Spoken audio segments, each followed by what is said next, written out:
I have literally filmed this video 3 times. This is my 3rd time filming this video, so hopefully 3rd time's the charm and we can get this out. So, hey guys, welcome back to my channel. It's been a really long time since I filmed a video on here.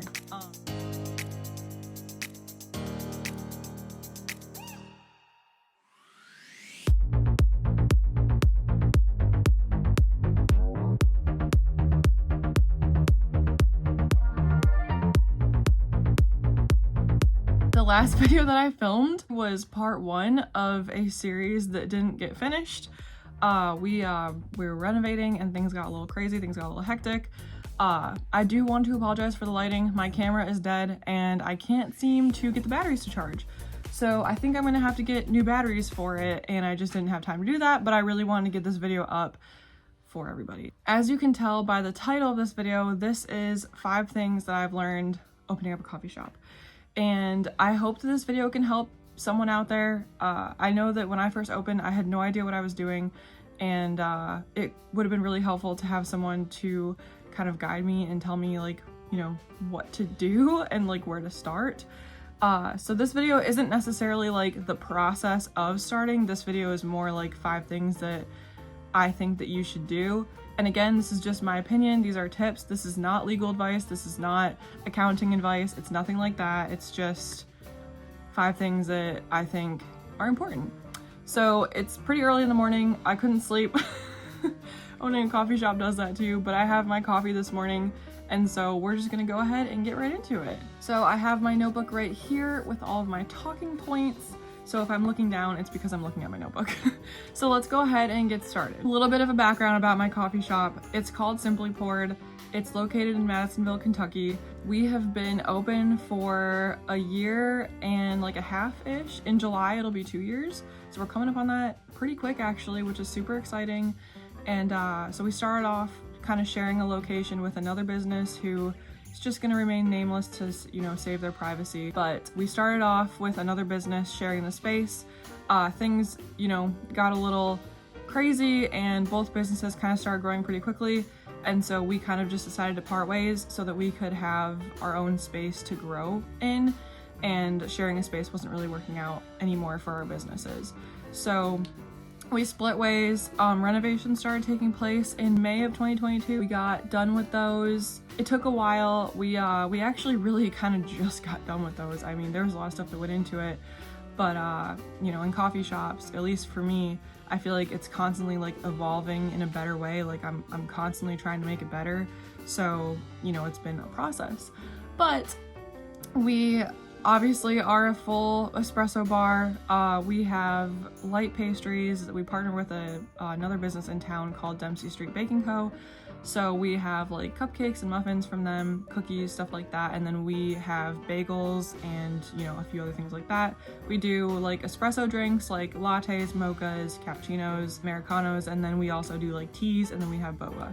So yeah, it's very exciting. I love it. I've always loved being a barista. I used to work at Starbucks, and so it's been going great. But if you guys want to see more about that, I'll link some videos down below and I'll put them up above too if you guys are interested in seeing the coffee shop.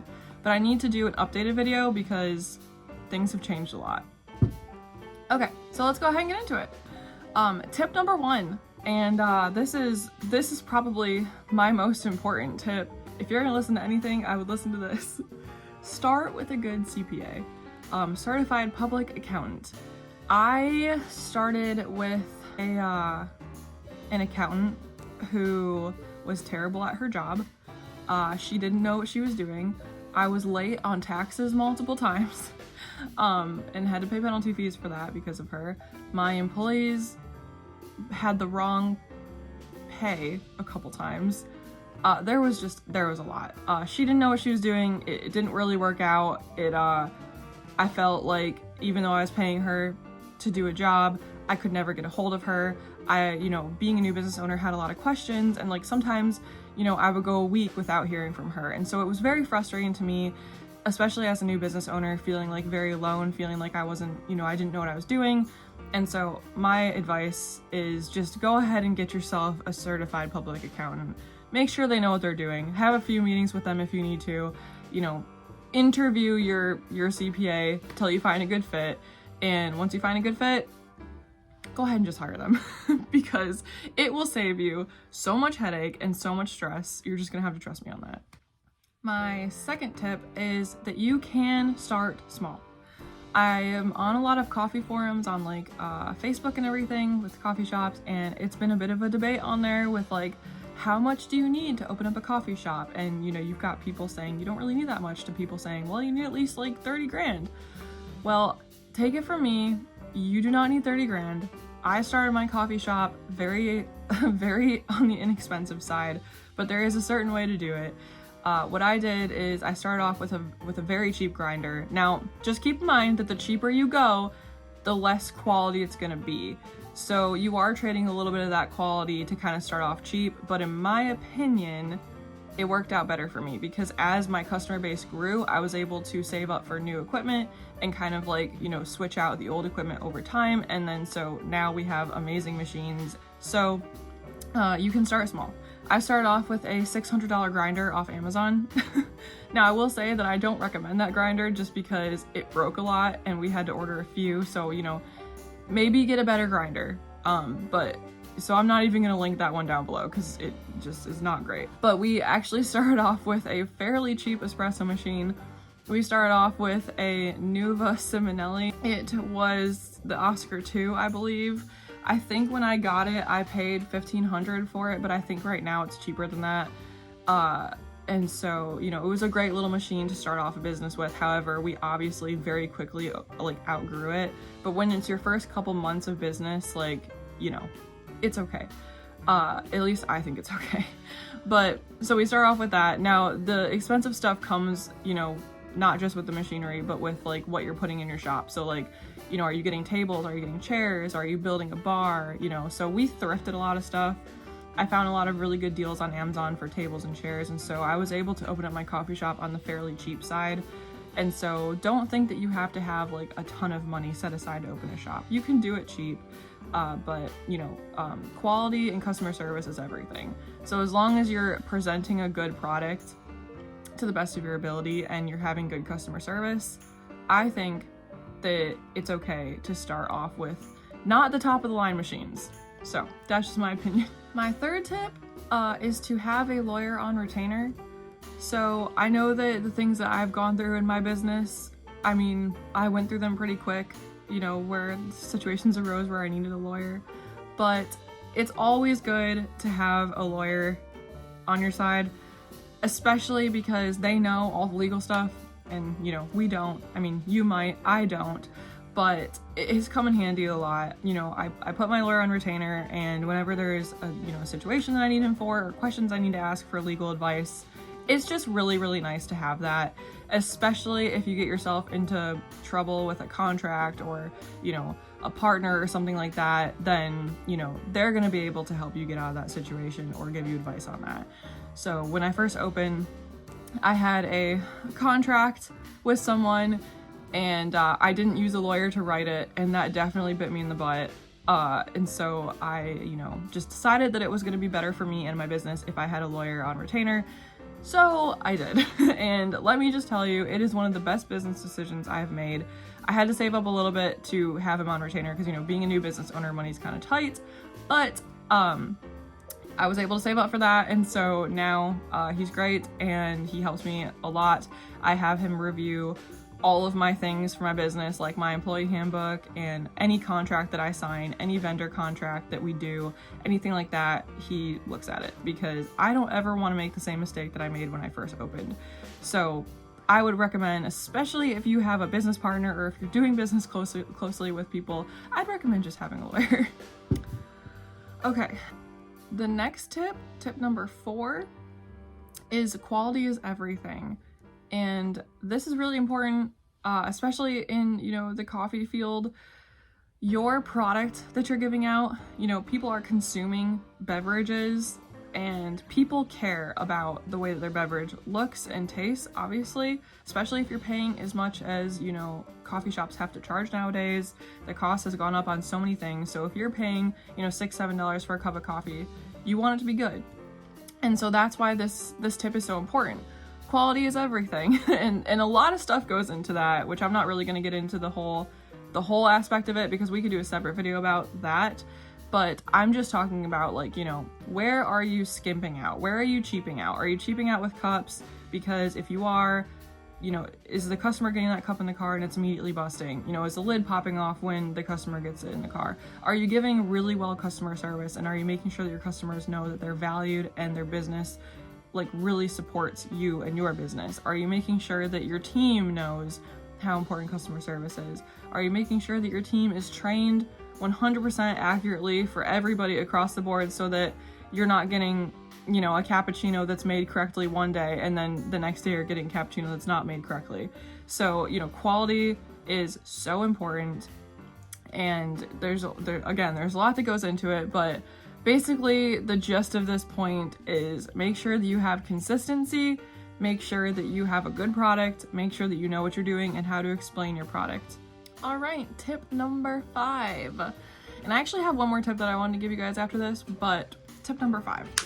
That was 10. This 5. Tip number 5. Don't be afraid of your numbers. I don't like numbers. They stress me out. I don't like budgeting. So like in my marriage, my husband typically takes care of all the numbers and all the finances, because again, I get really overwhelmed real easily. But unfortunately for me, or fortunately, since I've had to learn for my business, I'm the only one that can look at the numbers and understand what they mean, because it's my business. Obviously my husband and I share the business, but you know, he has his own job and, you know, I run Simply Poured. So, you know, I have to know how the business is doing. And for the first like year of being open, I like never looked at the numbers. I never ran profit and loss reports. I never knew where the business was losing money, where we were making money. I didn't know any of that because I didn't want to look at it, because it was too stressful. It was like, I was too afraid to know the truth, if that makes sense. So as I like, you know, started the second year and I learned, you know, that I need to be better about this, I made an effort to really dig into my numbers, and I'm going to give you guys a few tips that have really helped me out. Number 1 is QuickBooks. If you've heard it, you've probably heard of QuickBooks, but it's a great tool. It's pretty cheap. I think it's like $12 a month, although it goes up from there depending on the package that you want. I just have like the basic package, which I track my miles with. I input all my receipts in it. I run my profit and loss reports on there. I run my cash reports on there. And so it makes it really easy for you to choose your reports, run them, and know exactly how your business is doing, where you're losing money. You can compartmentalize things, you can organize things really well in there, and it makes it easy to do it, so that let's say you have your report, and let's say, you know, for us, we spend a lot of money on supplies and materials. Well, if you have an overarching category of supplies and materials and it's like $2,000 for the month, let's just say, well, that tells me nothing other than, you know, I don't know what supplies and materials that I spent that on. Like, I don't know how it breaks down. So you can actually add subcategories, and we have it broken down between, you know, Webstaurant, Amazon, and then we even have like grocery stores. Also, QuickBooks is really nice for accountants to use because they can have access to it and they can see exactly where your business is doing. And QuickBooks just makes it really easy. Once you learn it, I recommend YouTube videos on it. Second thing is keeping like a business scorecard. And what that basically is, you can call it what you want, but it's basically an Excel sheet where you have the important weekly numbers on it.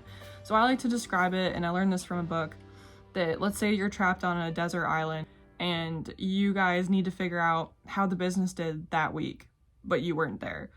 And you have no way of contacting your team or your business to figure out how it did. This scorecard should contain the things that you need to know how your business did, if that makes sense. So, you know, we, for example, have like, you know, what was payroll that week? What were our DoorDash sales that week? What were, you know, how much did we spend on like unnecessary materials? You know, how much did we spend on bakery items? Like, it's that kind of stuff that gives us a picture of how the week was. And then as you go, you do it weekly, you can see patterns, and it's been a very helpful tool for me to see kind of how the business is doing. And obviously, you know, making sure that you run your P&L reports monthly, you know, so you can kind of see where the business is at like that. All right, and I actually have one more tip for you guys before we end this video. It's just like a little extra tip for you. And I'm gonna be honest, this one I'm still working on, but it's basically you're going to be tired, you're going to be stressed, you're going to have weeks where you feel like the weight of the world is on your shoulders and you're crumbling. I mean, if you don't, please tell me what you're doing, because as a business owner, I feel like there are weeks that I have where it just feels like it's just never ending. Like it's just things break all the time, things bust all the time. Sometimes I feel like I've spent so much money on fixes that were unnecessary, but I mean, I could go into so much detail about that, but I'm not going to right now. Basically learning how to deal with your stress and, you know, that tiredness, that the exhaustion that seems to take hold.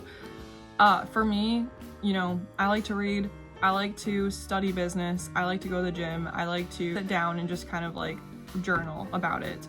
And those are the things that have kind of helped me out with that. But, you know, the thing that you want to avoid with that, and I'm not perfect at this, I screw up all the time, but you don't want to let it show to your customers, you don't want to let it show to your team members, because it's just gonna put a damper on everything and everyone. And if the business owner is beyond stressed, that trickles down and people notice that. So learning how to kind of step away and deal with that, you know, whether it's taking an extra day off if you can, or, you know, going to the gym to relieve stress, going to therapy, going home a little bit early to read a book, waking up early so you can read a book, self-care, that kind of stuff is really, really important. And I've come to learn that with this business, is that you have to take care of yourself, because if you're not taken care of, you can't take care of your business. You know, I hope that this helps someone out there. I also wanted to recommend 2 books to you guys that have been super helpful.